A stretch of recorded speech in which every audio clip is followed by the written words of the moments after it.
Twitter వేదికగా కేంద్ర రాష్ట్ర ప్రభుత్వాలను నేతలను టార్గెట్ చేస్తూ విమర్శలు చేస్తున్న పవన్ కళ్యాణ్ రిపబ్లిక్ డే సందర్భంగా విశాఖ విచ్చేస్తారని జనసేన కార్యకర్తలు అభిమాన వర్గం భావించింది. కానీ అందరికీ ట్విస్ట్ ఇస్తూ పవన్ యథావిధిగా కాటమరాయుడు షూటింగ్ చేసుకుంటూ మధ్య మధ్యలో ట్వీట్స్ చేస్తూ సందడి చేశారు. ఇప్పటి వరకు రాష్ట్ర సర్కార్పై విమర్శలు చేయాలా వద్దా అన్న మీమాంసలో ఉన్న పవన్ ఇక నుండి చంద్రబాబు సర్కార్ను కూడా టార్గెట్ చేయబోతున్నానన్న సంకేతాలు ఇచ్చారు. అయితే పవన్ విశాఖలో నిర్వహించే నిరసన కార్యక్రమంలో పాల్గొంటారని భావించిన వారంతా ప్రస్తుతం విమర్శలు చేసే పనిలో ఉన్నారు. ముఖ్యంగా పవన్ ను ఆకాశానికి ఎత్తేస్తూ ట్వీట్లు చేసిన అదే రామ్ గోపాల్ వర్మ కార్యక్రమానికి దూరంగా ఉండి పవన్ ఫెయిల్ అయ్యాడంటూ తేల్చేశారు.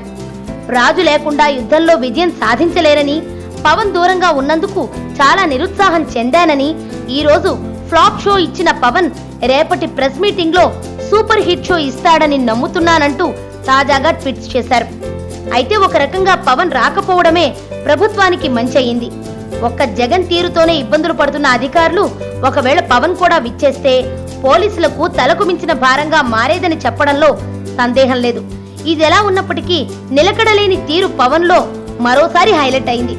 గతంలో కూడా ఒక బహిరంగ సభలో అద్భుతంగా మాట్లాడితే మరొక సభలో పూర్తిగా తేలిపోయే విధంగా మాట్లాడి కార్యకర్తలను అభిమానులను నిరుత్సాహపరిచేవారన్న విషయం తెలిసిందే.